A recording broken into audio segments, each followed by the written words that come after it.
Friends, welcome to back our channel Shiv paramedical classes. आज हम start करने वाले हैं L E cells. L E cells होती क्या है, इसका टेस्ट क्यों किया जाता है और इसको माइक्रोस्कोप के अंदर देखा कैसे जाता है, इन चीज़ों के बारे में आज हम स्टार्ट करेंगे। वीडियो में डिस्कशन करेंगे। वीडियो स्टार्ट होने से पहले सभी चैनल को सब्सक्राइब कर दे, बेल आइकन प्रेस कर दे और हमारे यूट्यूब चैनल पर नई से नई वीडियो अपलोड्स आते रहते हैं, तो सभी को शेयर करें और DMLT ग्रुप्स वालों को सभी को इस चीज को शेयर करें। Okay, thank you. LE cells होता क्या है? Lupus erythematosus sales.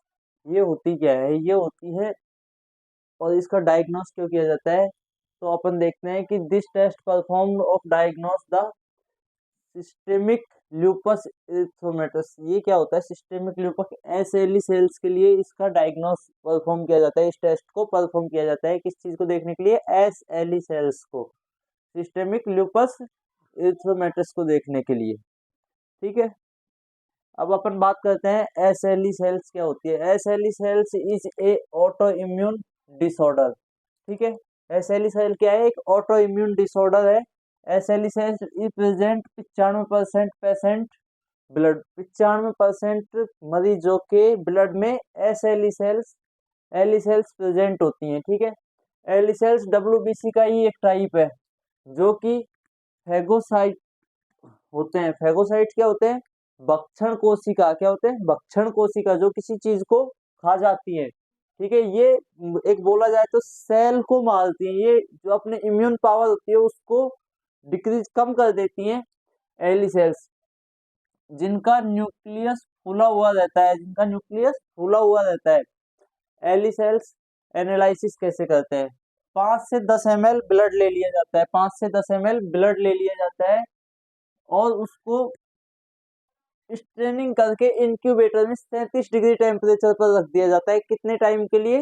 20 से 30 मिनट के लिए इंक्यूबेटर में 37 डिग्री टेम्परेचर पर उसको रख दिया जाता है। ठीक है, और इंक्यूबेटर में होता क्या है? इंक्यूबेशन से न्यूक्लियर डैमेज हो जाता है। इंक्यूबेट क्यों करते हैं उस ब्लड को? न्यूक्लियर डैमेज हो जाता है जिससे उसका। इसमें फोगोसाइट्स प्रोसेस के बाद एली सेल्स प्रकट होती हैं। इसमें जब इंक्यूबेटर होता है ब्लड, तो उसमें फोगोसाइट्स प्रोसेस के बाद में क्या होती है? एली सेल्स प्रकट हो जाती हैं। ठीक है, उसके बाद में स्लाइड या स्मेयर को माइक्रोस्कोप में देखने पर ज्ञात होता है कि न्यूट्रोफिल का न्यूक्लियर पार्ट एक तरफ खिसक जाता है और क्या हो जाता है?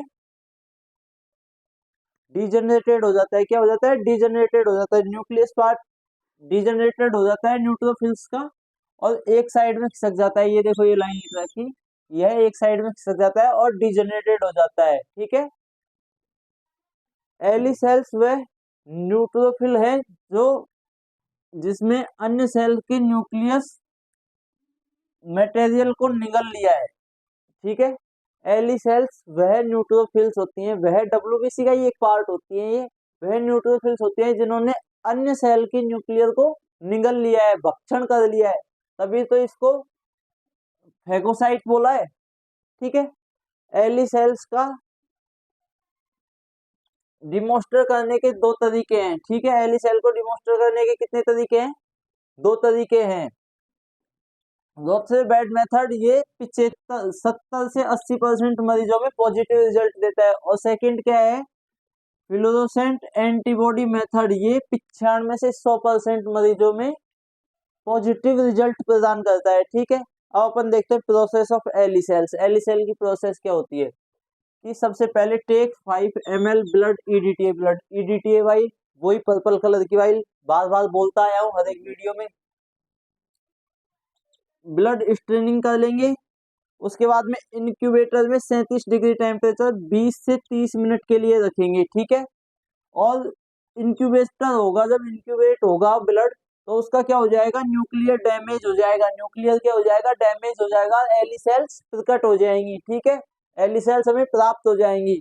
फोगोसाइटोसिस प्रोसेस स्टार्ट हो जाती है और फाउंड एली सेल्स प्राप्त हो जाती हैं इंक्यूबेशन के बाद में। ठीक है, वीसी हम देखते हैं under the microscope in slide, और उसके बाद में हम माइक्रोस्कोप में स्लाइड को देख लेते हैं, एली सेल्स को देख लेते हैं। The neutrophil nuclear part are degenerated and suck off one side. ये क्या कह रहा है कि जो न्यूक्लियर पार्ट होता है न्यूट्रोफिल का वो डिजेनरेटेड हो जाता है और एक साइड में खिसक जाता है। ये आपका एली सेल्स टॉपिक कंप्लीट होता है। Okay, thank you. वीडियो अच्छी लगी तो सभी चैनल को सब्सक्राइब करें, लाइक शेयर कमेंट करें।